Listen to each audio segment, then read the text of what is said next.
Abundância na Falta, por Rosane Alves. Dedico este livro às mulheres comuns que aceitaram viver na abundância.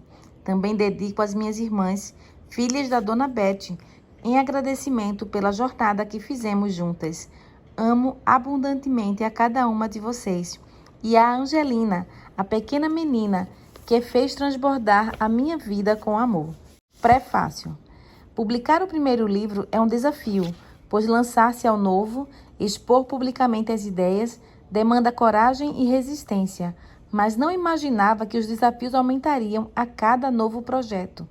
As expectativas do público e a vontade de superá-las tornam a responsabilidade ainda maior.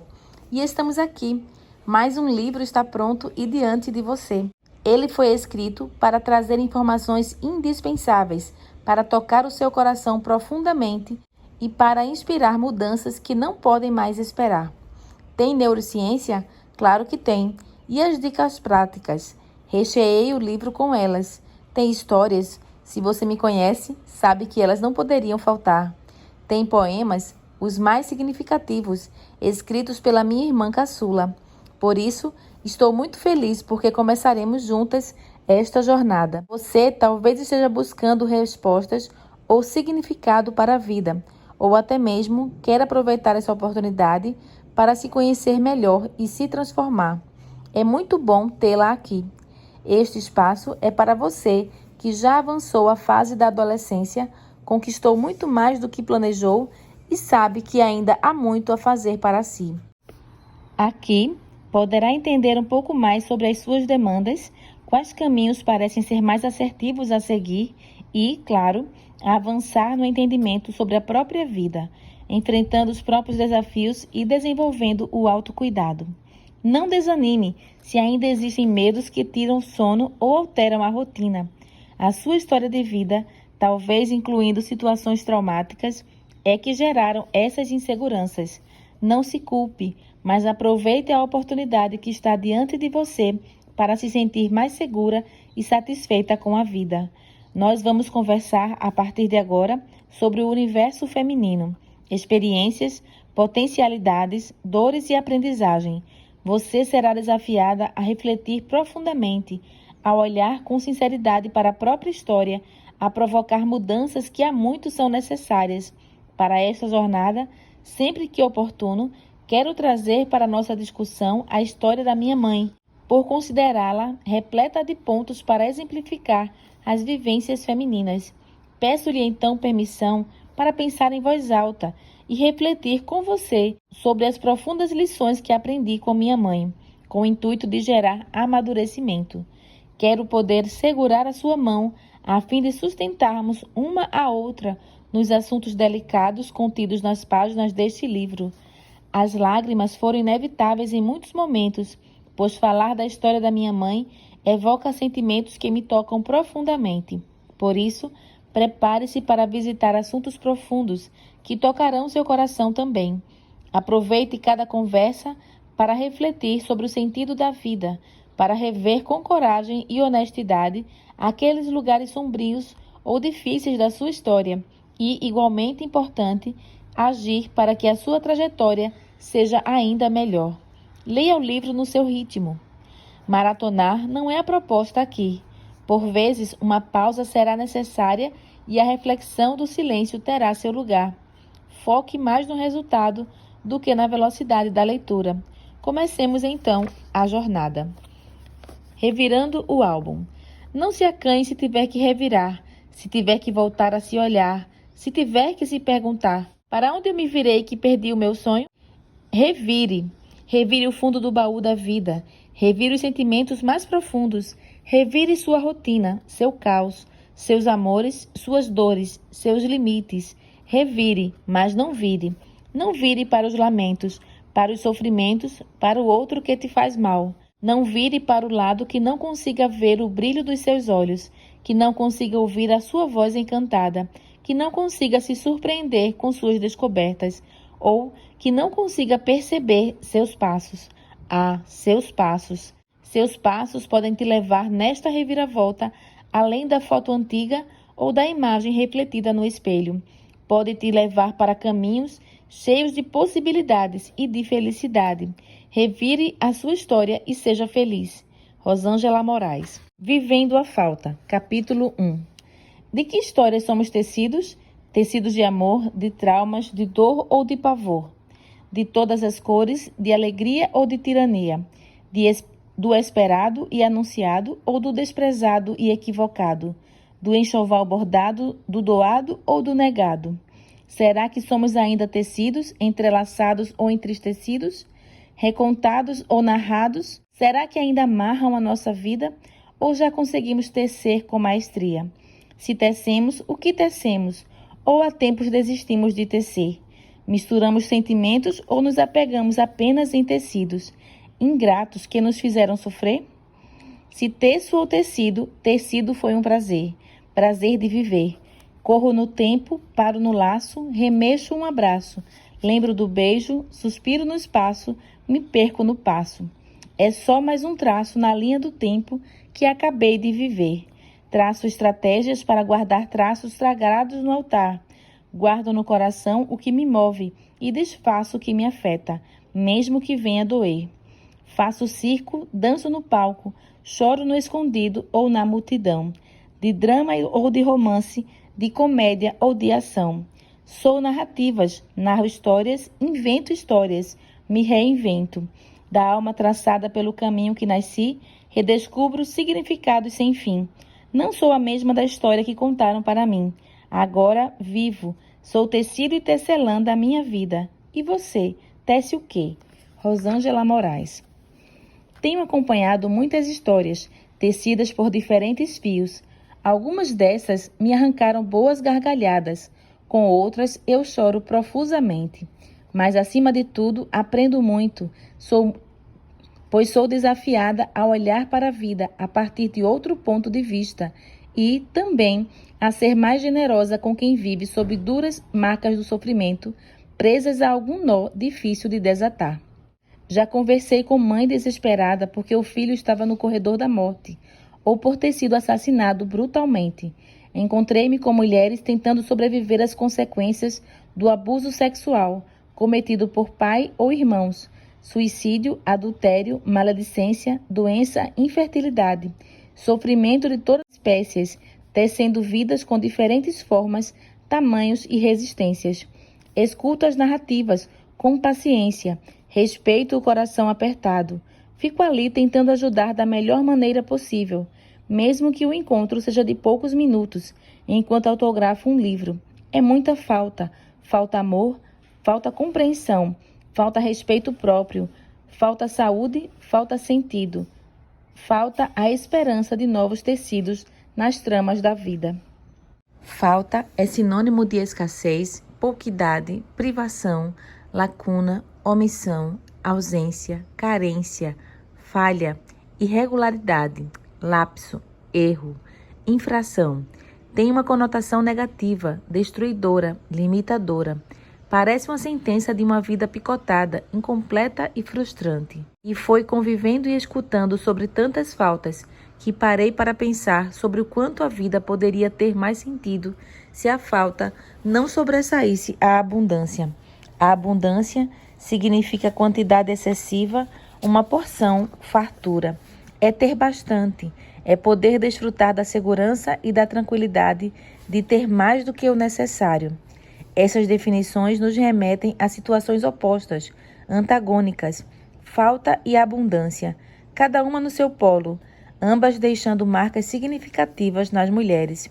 E a pergunta inevitável é: por que o livro carrega, já na sua capa, o antagonismo dessas duas palavras, como se pudessem andar lado a lado como irmãs unidas? Abundância na falta? De onde surgiu esse título? Abundância na falta emergiu de forma espontânea, enquanto eu contava a história de vida de minha mãe em uma palestra.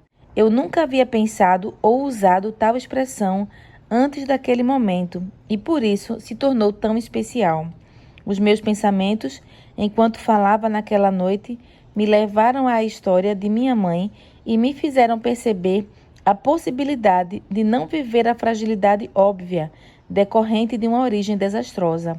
Ainda recordei de narrativas de superação que tenho ouvido em minha trajetória. Histórias repletas de injustiças e de dores, sobretudo de reviravoltas dignas de final feliz. A minha mãe e muitas outras mulheres são a prova de que a abundância pode surgir mesmo em meio à escassez. Ainda que faltem fios fortes e coloridos no início da jornada, não abandonar a empreitada gerará a significativa recompensa de ver a vida como peça exclusiva, pronta para inspirar outras tecelãs. Por isso, este livro é um convite ao otimismo e ao protagonismo. É uma espécie de oficina das emoções, onde nem os retalhos gerados pelos traumas serão rejeitados. Cada vivência será convidada a se apresentar para que, sem mais fugir delas, você possa colocá-las nos seus devidos lugares. Refletir para avançar será uma provocação frequente. Encarar para transformar será o seu compromisso comigo, porque chega um momento na vida que é imperativo decidir o que faremos com os nossos cacos.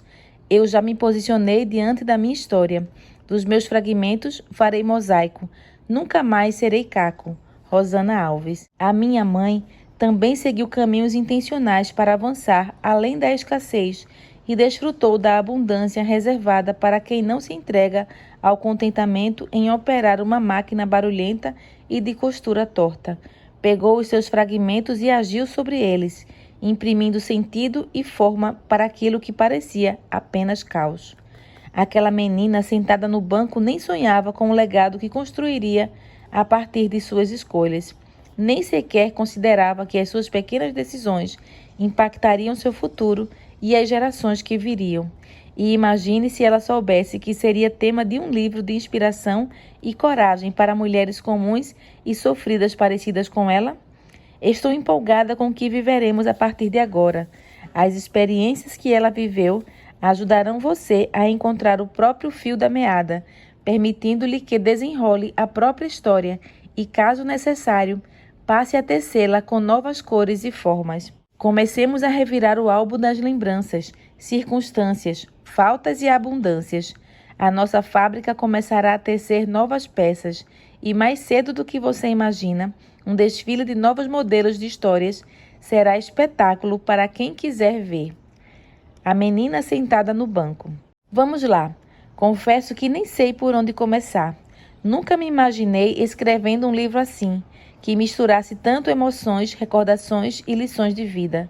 Sei que vou chorar muito ao reviver lembranças tão doces e significativas, mas não tenho dúvidas de que um sorriso de contentamento trará equilíbrio para essas emoções. Penso que será útil não somente para você, mas também para mim, tudo o que vamos conversar aqui. Meus avós se separaram no final da década de 1950, quando a minha mãe tinha apenas 2 anos de idade. Como fora a minha avó quem pedira a separação, devido ao alcoolismo do meu avô, ela tinha que arrumar uma forma de sobreviver. Por consequência disso, minha avó decidiu sair do Paraná e recomeçar a vida em São Paulo. Contudo, logo percebeu que não era possível trabalhar e dar conta de 2 filhas sem ter por perto algum familiar. A minha tia era um bebê de 6 meses na época. O meu tio, que era o filho mais velho, já havia ficado com o pai.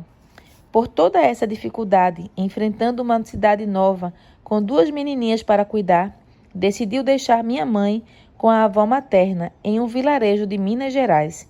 E para lá elas viajaram. Na hora de ir embora, minha avó colocou a minha mãe sentada em um banco na sala e disse: "Betinha, vou à cozinha buscar uma boneca para você e já volto." A minha avó saiu pela porta dos fundos para não mais voltar. A minha mãe, percebendo a demora, foi à cozinha e, não encontrando a mãe, saiu pela porta dos fundos, deu a volta na casa e entrou pela porta da frente. Fez isso várias vezes, andando em círculo, na esperança de encontrar a mãe, que demorava a voltar. Segundo a minha tia-avó, que assistiu à cena, disse ter sido angustiante ver aquela menina tão pequena procurando desesperadamente pela mãe. Por fim, quando percebeu que minha avó havia desaparecido, minha mãe parou de falar e, por 5 anos, Foi considerada a mudinha do vilarejo. Fico imaginando o trauma que ela sofreu ao perder mãe, pai e irmãos em pouco tempo, a ponto de parar de falar. Ela cresceu muito bem cuidada pela minha bisavó e pelas tias. Ela mesma nos relatava que faziam de tudo para que ela fosse feliz, mas não recebia o mesmo bom tratamento da maioria das pessoas que viviam ali, pois a consideravam uma ameaça moral, já que era filha de mulher separada. Sabemos que naquela época a mulher separada vivia à margem da sociedade, pois era considerada uma ameaça para os casamentos. Segundo as pessoas, se a minha avó era alguém com uma índole tão má a ponto de abandonar o próprio lar, a minha mãe deveria ter herdado o mesmo defeito de caráter, sendo melhor mantê-la à distância. Era assim que pensavam e agiam. Por essa razão, ela tinha poucas amigas. Então, os seus primeiros anos de vida foram marcados por violência doméstica praticada pelo pai e, por consequência, experimentou os traumas da separação materna e da rejeição social. Ela fora marcada por percalços ainda nos primeiros anos de vida, o que pode ter alterado negativamente o seu cérebro ao longo da sua existência. O cérebro da criança até os 3 anos de idade. Os fatores genéticos são importantes, mas os estímulos do meio nos 3 primeiros anos de vida são decisivos na construção da arquitetura cerebral.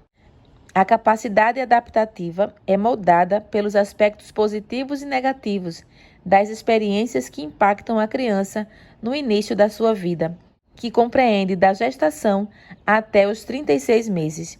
Se você parar para pensar, fomos feitos para nos moldarmos às experiências. O bebê, por exemplo, logo se adapta para sorrir diante de um comportamento afetivo, pois ocorre uma adequação do comportamento ao ambiente ao qual é exposto. É o período de mais rápida e intensa resposta aos estímulos da vida, realizando mais conexões do que o cérebro do adulto. Nessa fase, o cérebro está ávido para aprender e se adaptar. As conexões entre os neurônios, as sinapses, que permitem a passagem e o armazenamento das informações, por exemplo, podem chegar a 700 por segundo. É um desenvolvimento espantoso. Pense que por poucas horas após o nascimento, cada neurônio já realiza mais de 2.500 conexões entre si. E é nesse ambiente neuronal extraordinário que a aprendizagem ocorre em ritmo acelerado. É um período de impressionante sinfonia cognitiva, motora e da linguagem. O que ocorre nessa fase é importante para a vida a longo prazo. Não que as influências recebidas nos primeiros anos de vida ficarão estáticas. Pelo contrário, o cérebro é ativo e vai agregando, a partir de novas experiências, mais informações ao seu repertório. E, assim envolvidos com tanto aprendizado, vamos sendo tecidos. Recebemos do meio e vamos agregando ao que já existe dentro de nós. Podemos até dizer que aprender é formar um modelo interno do mundo externo. De Reane, 2020, página 5. A memória, por sua vez, é o fio que conecta as nossas experiências, armazenando as informações que recebemos do meio e permitindo a conexão do passado com o presente. As informações que chegam ao nosso cérebro passam primeiro pelo hipocampo para depois serem organizadas no córtex, parte mais externa do cérebro. E quando precisamos de alguma informação armazenada em forma de memória, é o hipocampo que a evoca. Sendo assim, o hipocampo desempenha papel fundamental nos processos de memória e, consequentemente, nos traumas.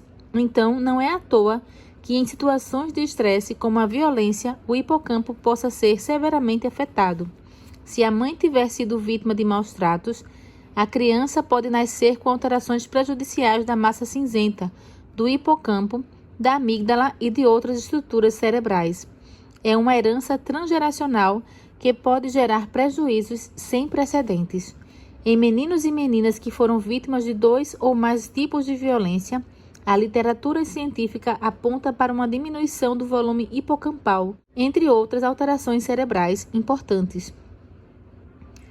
A violência na infância, que tenha iniciado antes dos 5 anos, pode gerar mais depressão, alterações prejudiciais no sistema imunológico e no sistema regulador do estresse, eixo HPA, e aumento da inflamação, culminando em morte celular. Quanto aos transtornos alimentares, os índices são maiores entre adultos que sofreram maus tratos na infância, mas principalmente se foram vítimas de negligência emocional. A literatura científica recente ainda aponta a relação entre transtornos alimentares e câncer. Ainda, a diminuição do volume hipocampal em decorrência da violência pode aumentar a vulnerabilidade à depressão, à esquizofrenia, ao transtorno de personalidade borderline e à ideação suicida. Com essas informações, quero dizer a você que os primeiros anos de nossa vida são essenciais para o desenvolvimento saudável do nosso cérebro e, consequentemente, cruciais para a qualidade da nossa vida adulta. Voltando à nossa história, como foi então a infância da minha mãe? Os traumas a prejudicaram muito? Será que a hipertensão arterial, doença crônica que a debilitou, poderia ter sido provocada pelos traumas que sofreu? Será que abandono, isolamento social, difamação, etc., podem provocar até mesmo doença física? Para tentar responder a esta pergunta, precisamos conversar sobre epigenética. Epigenética. Há muito se sabe que o ambiente influencia quem somos. Quando a cor da nossa pele escurece sob a exposição ao sol ou quando se perde a audição por trauma acústico, fica fácil entender a importância da interação corpo-ambiente. Mas o que dizer sobre uma influência mais significativa, moldando e até mesmo mudando quem somos na nossa personalidade, no nosso jeito de ser? Os ambientalistas há muito tempo já defendiam o protagonismo do ambiente sobre a formação das características básicas do ser humano, principalmente de sua capacidade cognitiva. Lembram-se do filósofo John Locke, 1632 a 1704? Segundo ele, nasceríamos sem nenhum registro, uma tábula rasa, totalmente dependentes do meio para construir tudo em nossa mente. Séculos mais tarde, o psicólogo John B. Watson, 1878 a 1958, fundador da psicologia comportamental nos Estados Unidos, insistia em defender que o ser humano é infinitamente maleável, extremamente vulnerável às influências do ambiente. Por outro lado, os nativistas, embalados pelas ideias de René Descartes, 1996 a 1650, defendem que herdamos dos nossos pais todas as nossas características, tanto físicas quanto cognitivas. Filho de peixe, peixinho é. Mas, atualmente, qual é a ideia predominante sobre os elementos básicos que atuam na construção de quem somos? A genética ou o meio orquestra a organização psicológica humana? Afinal, qual o lugar de importância que ocupam a genética e o meio na formação complexa e instigante do ser humano? É nesse cenário que surge, após séculos de investigação e teorias, a epigenética. Epigenética consiste no estudo das mudanças hereditárias na expressão gênica que independem de mudanças na sequência primária do DNA. Ou seja, as nossas experiências podem alterar a atividade dos nossos genes, o que resultaria em mudanças significativas em nós. Sabia que, mesmo o cérebro humano, tão magnificamente projetado, pode ser modificado pelas influências do meio? Como diz Eric R. Kandel, Prêmio Nobel em Medicina de 2000, por descrever os mecanismos neurológicos da memória, as experiências vividas podem provocar alterações físicas no cérebro e até mesmo os genes são servos do ambiente. A epigenética pode contribuir, por exemplo, para a transmissão de comportamentos ansiosos e depressivos através de gerações. Já que o ambiente pode influenciar significativamente quem somos, inclusive alterando a expressão gênica, saber lidar com eventos externos, bem como evitá-los ou estimulá-los, torna-se imprescindível na promoção da qualidade de vida. As influências maternas durante a gestação e durante a infância, violência e negligência, desnutrição e excesso de alimento e muito mais, podem alterar quem seremos por décadas e, em muitos casos, por toda a vida. Uma criança, por exemplo, que recebeu cuidados maternos logo após o nascimento, apresenta maior capacidade para lidar com a ansiedade, pode ter mais resistência às doenças, menos chances de desenvolver epilepsia, etc. Já aquelas crianças que sofreram abusos físicos ou sexuais na infância podem apresentar distúrbio de estresse pós-traumático. Também diminuição do hipocampo, podendo manifestar dificuldades em testes envolvendo memória verbal. Meninas que sofreram abuso sexual na infância podem apresentar transtorno de personalidade na vida adulta. Tem uma palestra no meu canal do YouTube, doutora Rosana Alves, Presente, Passado e Futuro, que traz informações sobre epigenética. Assista para você entender ainda mais sobre como as influências do meio podem mudar a forma do nosso corpo e da nossa mente funcionarem. A hipertensão. Quanto à hipertensão arterial de minha mãe, pelo que indica, ela era hipertensa desde a infância. As dores de cabeça eram tão intensas a ponto de desmaiar. Aos 13 anos de idade, teve uma dor tão forte que ficou desacordada por mais de um dia, e os vizinhos foram chamados para preparar o velório dela. Parece que ela havia entrado em coma naquela ocasião. Cresci presenciando as crises de minha mãe. Quando eu tinha 8 anos de idade, ela não voltou para casa depois do trabalho. Tinha saído para fazer uma faxina. Meu pai chegou à noite e dissemos a ele que nossa mãe não tinha chegado ainda. Como não tínhamos telefone, não teria como sermos avisados sobre o que havia ocorrido. Nosso pai voltou tarde naquela noite, mas conseguiu achar a minha mãe internada, pois havia desmaiado na rua, e o socorro a levara para o hospital. Quantas vezes vivemos essa situação? A hipertensão parecia ser uma condição apenas hereditária, já que ela sempre sofrera com essa doença. Mas hoje penso ser diferente. Os estudos de epigenética me levaram a duvidar dessa sentença genética. Você sabia que estudos apontam para a migração? Sim, mudança de um lugar para o outro e para outros estímulos estressores como potenciais provocadores de doenças cardiovasculares? Claro que estamos falando de situações com variáveis complexas, mas precisamos considerar a importância de manter o ambiente o mais adequado e conhecido possível para evitar o máximo que o indivíduo sofra com problemas que podem ser evitados. Parece que Hallis, em seu livro Heimastatics, publicado em 1733, fez uma das primeiras descrições da relação entre estresse e pressão arterial. Ele descreveu mudanças na pressão arterial nas situações em que o animal está enfrentando uma experiência estressora de embate.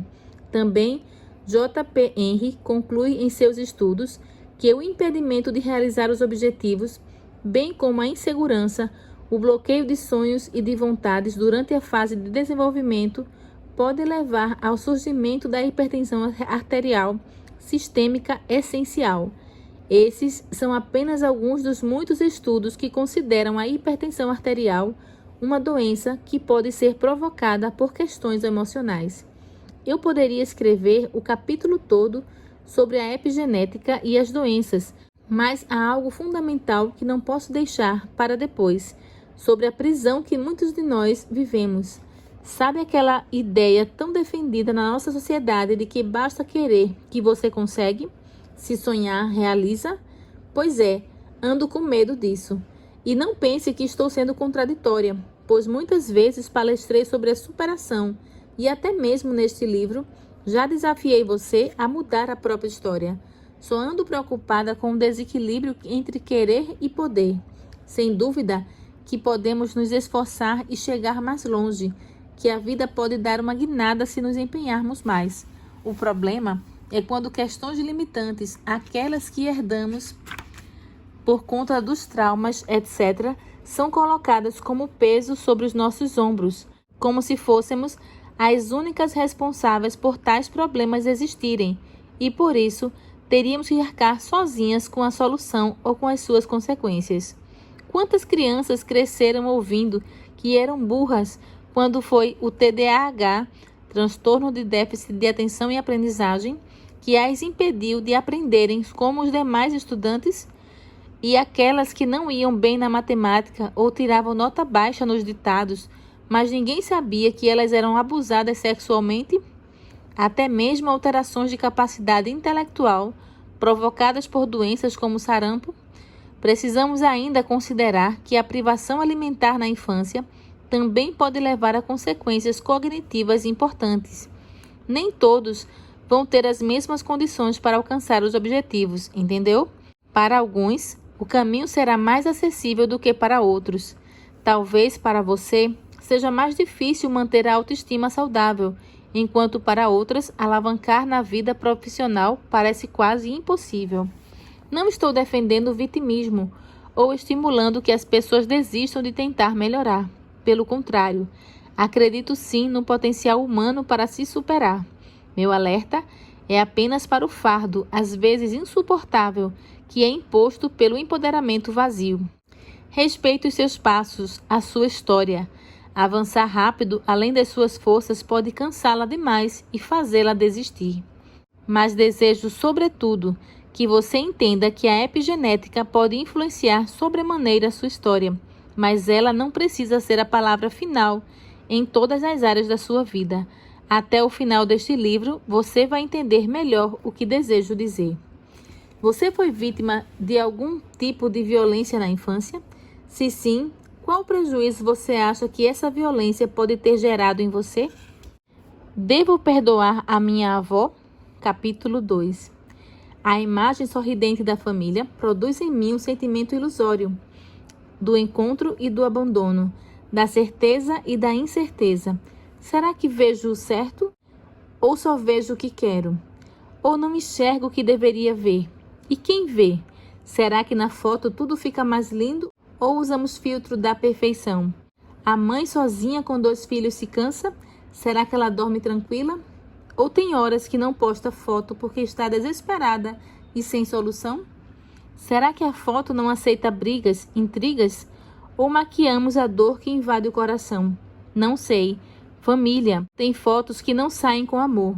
Outras nem das fotos precisam, pois estampam no coração o afeto por toda a vida, com muita emoção. Saiba, nem toda foto sorrindo carrega uma história de felicidade. Rosângela Moraes. A minha avó voltou ao vilarejo quando a minha mãe já era casada e não morava mais lá. Ou seja, mãe, filha e irmãos não se encontraram durante todo esse tempo. A família não foi vista junta, seja jantando ou passeando pela cidade. Eu me perguntei por anos por que a minha avó não voltou nem para ver a filha enquanto criança, ou ao menos deu notícias. Será que ela não pensava que aquela menininha sentia sua falta? Será que ela merecia perdão pelo sofrimento que a minha mãe enfrentou ao crescer longe dela? Existe justificativa para o que ela fez? Vou responder a essas perguntas daqui a pouco. Antes, precisamos conversar sobre abandono parental, pois é mais comum do que imaginamos. Quando um dos pais que fez parte da vida do filho se ausenta conscientemente, é abandono parental. Quando pai ou mãe não cuida do filho, não cria vínculo emocional, mesmo morando juntos, também é abandono parental. Se a mãe ou o pai está constantemente ocupado com muitas atividades e não dá tempo para a criança, é abandono parental. Entendeu? Se você não oferece para a criança uma presença relevante, suprindo suas necessidades físicas e emocionais, você a está abandonando. Entre tantos motivos, há pessoas que abandonam porque não dão conta de cuidar da criança, enquanto outras porque são narcisistas. E quantas mulheres cresceram com mães narcisistas que roubaram as suas vidas, atrapalharam a sua caminhada e ainda hoje não permitem que essas filhas sejam felizes. E por encontrar tantas mulheres que podem ter uma mãe narcisista e sofrerem tanto nessa relação, quero trazer algumas características dessa relação tão prejudicial. Também vamos conversar sobre o tipo de mãe saudável. Convivendo com uma mãe narcisista. O transtorno de mãe narcisista se configura por uma relação mãe e filha comprometida pela perversidade dessa mãe, que age constantemente com hostilidade, falta de acolhimento, de cuidados e predomínio do abuso emocional. A falta de cuidado com a filha é constante, a esquece nos lugares e a deixa em situações de risco. Por outro lado, Na maioria das vezes, a filha insiste em querer pertencer, tentando agradar essa mãe insatisfeita, comprometendo a sua autoestima e a sua capacidade de se realizar. Na fase adulta, essa mãe se coloca como vítima de uma filha ingrata. Geralmente, é a filha, por ser mulher, que recebe toda a projeção negativa dessa mãe. A vítima de alguém com transtorno de personalidade narcisista pode ter a sua autoestima comprometida. Algumas características que podem estar presentes na vítima do abuso de uma mãe narcisista. 1. Quer sempre agradar aos outros. 2. Tem dificuldade na formação da sua identidade e para confiar nas próprias habilidades. Tenta agradar a mãe a qualquer custo, com medo de desapontá-la. Assume a responsabilidade e o sofrimento por não conseguir corresponder às necessidades e vontades da mãe. 4. Baixa autoestima. 5. Sente-se impotente diante do temperamento inflexível da atitude irracional e injusta da mãe. 6. Tem dificuldade de fazer vínculos saudáveis com quem se envolve emocionalmente. 7. Carrega o peso de acreditar ser sua obrigação gerar bem-estar para a mãe, independente das circunstâncias. 8. Sente-se culpada pela tristeza ou falta de sucesso da mãe, até mesmo por não ser amada por ela. 9. Medo de cometer erros. Acredita não ser boa o suficiente. 10. Sente-se na obrigação de continuar perto da mãe, mesmo sendo maltratada. 11. Tem dificuldades de se imaginar como uma entidade autônoma e independente da mãe. 12. Sente-se forçada a reconhecer a superioridade da mãe, mesmo quando não acredita nela. 13. Comporta-se como criança ao lado da mãe, sentindo-se inadequada e falsa ao lado dela. 14. Acredita que deve honrar pai e mãe, independentemente da destruição que essa relação possa provocar. 15. Dificuldade para manter seus próprios limites. Confunde ajudar com se sacrificar pelos outros, principalmente quando o outro é a mãe. 16. Medo de ser abandonada. Quanta perda a filha de uma mãe narcisista pode sofrer? Do abandono parental à crueldade de viver à sombra assustadora de uma pessoa perversa. Os prejuízos para a personalidade podem ser incalculáveis, mas chega uma hora que é necessário passar pelo luto de despedir definitivamente dessa mãe, criando distanciamento emocional. Diminuir as expectativas quanto a mudanças positivas nesse relacionamento é imprescindível no processo de cura.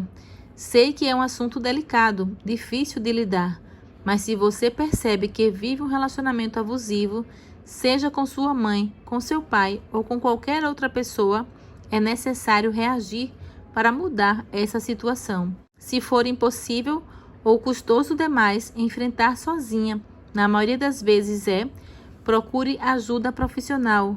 Você merece viver livre desse relacionamento tóxico.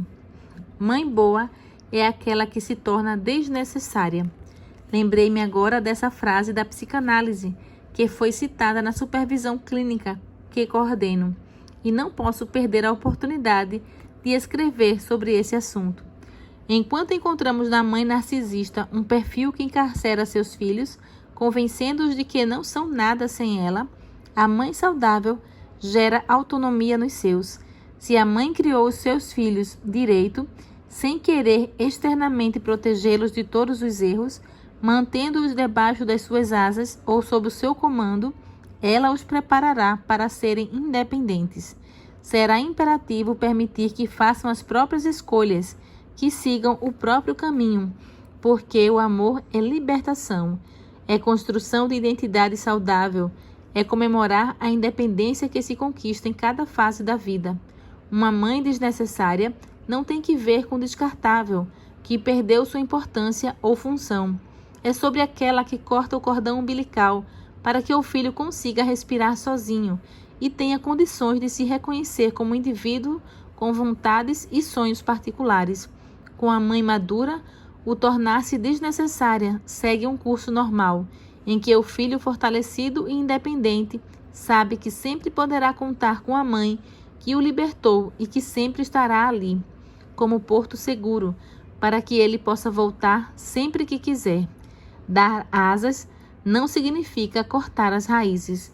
Desejo que você tenha desfrutado da experiência de ter uma mãe desnecessária, mas, sobretudo, que você seja aquela que se tornará desnecessária sem provocar dependência nos seus. Voltando para minha avó. Considerei importante tratarmos sobre mães narcisistas e mães desnecessárias para refletirmos um pouco sobre nossa própria história, a fim de, quem sabe, despertar o melhor cuidado de nós mesmas ou sermos melhores para os outros.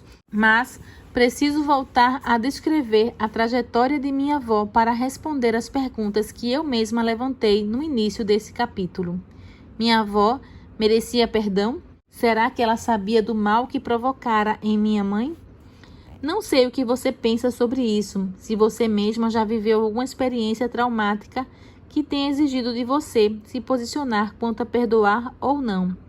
Minha mãe e minha avó se reencontraram quando a minha mãe já estava casada, morando em São Paulo e grávida da 4ª filha.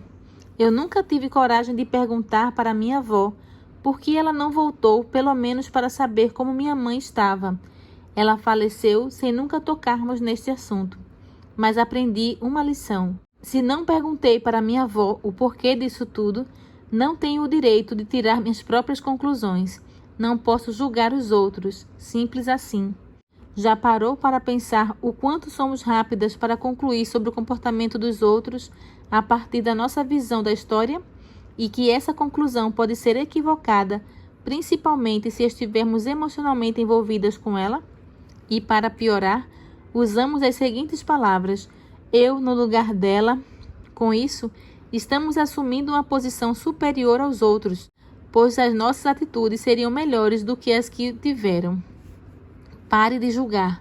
Vai lhe fazer muito bem. Nem tudo é tão óbvio quanto parece. E não é óbvio mesmo. Um dia, a minha avó contou para minha irmã mais velha os dramas que viveu em São Paulo, cuidando sozinha de um bebê. E não foi nada fácil. Sobreviver já era uma tarefa desafiadora. Algumas pessoas abandonam por escolha, outras enfrentam situações mais duras do que podemos imaginar. É muito fácil pensar, concluir e julgar. Agindo assim, assumimos o lugar de pessoas que não erram, que têm tudo sob controle.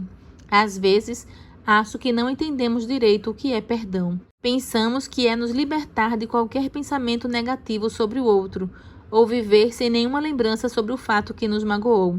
Para mim, perdão é compreender, é trazer para dentro de si e prender, para que não continue vagando, indo de forma desgovernada para qualquer direção. É não mais permitir que o vento das circunstâncias leve as suas emoções para onde quiser. Quero ter a permissão para usar um exemplo bem conhecido e ainda mais ter a liberdade, sem ser desrespeitosas, para ampliar a história. Lembra quando Jesus estava sendo crucificado e a multidão gritava: "Crucifica-o, crucifica-o"? Você recorda o que Jesus falou? Pai, perdoa-os, porque eles não sabem o que fazem. Pela forma bondosa e mansa com que ele reagiu, mesmo em meio a tanta injustiça, considero que ele poderia ter completado a própria fala assim: Pai, perdoa-os, porque eles não sabem o que fazem, mas eu sei o que estou fazendo. Jesus só foi capaz de agir daquela forma surpreendente, porque tinha muito claro para si o propósito pelo qual estava sofrendo. Ele sabia da missão que tinha para cumprir, o que lhe conferia a certeza de que valia a pena suportar todos os maus tratos. O problema, muitas vezes, é que nós nos concentramos demais no comportamento do outro e não nos sobra tempo para pensarmos sobre o que nos move, o porquê agimos de tal forma, também sem ter muito claro o que queremos para nós mesmas. Parece que nos convencemos de que as ações dos outros são as principais responsáveis pela forma da nossa vida acontecer. Chega uma hora em que precisamos liberar as pessoas das nossas opiniões e julgamentos e nos concentrar mais nas nossas intenções e ações. E ainda, entender que o perdão é uma experiência que vale a pena viver, pois libera o outro e liberta a nós mesmas. O perdão envolve decisão consciente. Os cientistas sabem disso por verificar que a ofensa passa por uma análise do cérebro e somente depois decidimos se queremos perdão, reconciliação ou retaliação. Descrevo sobre os efeitos do perdão e da vingança para o cérebro humano em meu livro A Neurociência da Felicidade, quando apresento vários estudos sobre o tema. É impressionante observar os benefícios de viver livre do rancor para a saúde física e emocional. Assim, não tem jeito. Você escolhe vingança ou paz. Não há como ter as duas, mas a escolha do perdão não apaga a falta que a minha avó fez para a minha mãe. Não podemos desdenhar dessa realidade. Minha mãe sofreu duras consequências por causa dessa ausência. Quando discorro sobre o perdão, e quero frisar mais uma vez, faço-o a fim de que percebam que liberar perdão é uma importante atitude para que os estragos do passado não se perpetuem. O perdão não é algo banal, que deve estar à nossa disposição sempre que precisarmos, tornando-nos levianos quanto ao nosso comportamento. O perdão não apaga e conserta tudo. Não impede que pessoas sofram com a traição ou com o abandono. Mesmo perdoando, cicatrizes podem perdurar na vida de quem foi ferido. Precisamos ser éticos e ensinar a ética aos nossos filhos. Na ética, considero que os meus comportamentos não podem ter livre evasão, pois o bem-estar dos demais depende das minhas atitudes responsáveis e respeitosas. É na ética que encontro limite para as minhas ações e coloco freios nos meus desejos. A ética é olhar para o outro como sujeito revestido de direitos e sentimentos, da mesma forma que eu sou. Se eu não agir baseada na ética, considerarei obrigação do outro me perdoar. E se o outro não me perdoar, ainda coloco sobre ele a total responsabilidade das coisas permanecerem mal. Viu que armadilha pode existir nesse perdão fácil e obrigatório? Inverte as posições, permitindo que o algoz ocupe o lugar de vítima, enquanto o ferido é deslocado para a posição de cruel insensível. Minha mãe nunca perdoou a minha avó. Perdão é o processo intencional e voluntário em que a vítima, ou geralmente o agressor, passa por uma mudança de sentimentos e atitudes em relação a uma ofensa criminosa, deixa de lado as emoções negativas, como a vingança, como uma capacidade aumentada de desejar bem ao agressor. Gosto dessa definição, pois apresenta o perdão como uma mudança positiva de comportamento ou de sentimento. Mudança que é capaz de provocar um estado melhor para as coisas e, dependendo da circunstância, até mesmo gerar reconciliação. Eu posso afirmar que a minha mãe nunca perdoou a minha avó. E sabe por quê? Porque minha mãe nunca considerou que a minha avó fosse culpada de qualquer coisa. Mesmo sem entender o porquê de ter sido deixada aos cuidados de minha bisavó, minha mãe tinha a certeza de que não havia sido por abandono. Claro que ela sofria com a ausência e com todos os problemas consequentes por estar longe da família, mas sempre acreditou que um dia entenderia tudo. E com esse comportamento, eu aprendo outra lição. Enquanto você não tem total entendimento sobre uma situação, é prudente pensar o melhor acerca dela. O pensamento mais nobre pode protegê-la de viver anos a fio, magoada, pesarosa, desejosa de vingança ou de humilhação. A vida já tem tanta dificuldade, quantas variáveis que não podemos controlar. Por isso, evite acumular sofrimentos que só vão colocar mais peso sobre você e sobre os outros. Não esqueça que o perdão é uma habilidade indispensável para uma mente e uma sociedade saudáveis. Claro que não estou estimulando a perpetuação da convivência tóxica. Não há nenhuma intenção de defender a manutenção de relacionamentos que apenas geram prejuízos físicos e emocionais. Apenas insisto que devemos resolver as coisas dentro de nós. Se há a possibilidade de continuar na companhia da pessoa que a machucou, uma vez que tudo tenha sido resolvido, ótimo. Se não há disposição alguma no outro para a mudança de comportamento ou reconhecimento do mal que lhe provocou, afaste-se. Mas não basta estar longe para que tudo seja resolvido. Coloque um ponto final nessa história dentro de você. para que as lembranças do ocorrido não a persigam. Não adianta pessoas tóxicas estarem fisicamente longe de você se elas permanecerem perturbando os seus pensamentos. Pense nisso e decida como você vai lidar com essas situações desafiadoras dentro de você. Não vale a pena tentar resolver o que está no exterior, as pessoas, os fatos, se primeiro não resolver o que afeta no interior. Eu penso que teria feito bem para minha mãe ter tido uma conversa profunda com minha avó sobre o seu abandono, mas acho que ela tinha tanto medo de perder a mãe novamente que preferia desfrutar de sua presença em vez de trazer à tona a sua ausência durante a infância e a adolescência. Uma vez ouvi alguém dizer algo que faz sentido repetir: transforme seu passado em experiência, para não o transformar em sentença. Entendeu? Se ficar apenas repetindo as histórias da sua vida, não vejo possibilidade de amadurecimento e de passar para a próxima fase. Se colocaram você no banco dos traumas, isso não significa que você precise continuar sentada nele. Talvez você precise passar por uma revolução, permitir-se realizar mudanças profundas, completas, e essas mudanças começam com deixar as amarras do passado, passar algumas histórias a limpo, para que a caminhada se torne mais leve e significante. É muitas vezes o que está faltando para a sua vida melhorar. Quais experiências da sua vida precisam passar por uma revolução? Escreva ao lado quais atitudes você tomará para começar a mudança necessária.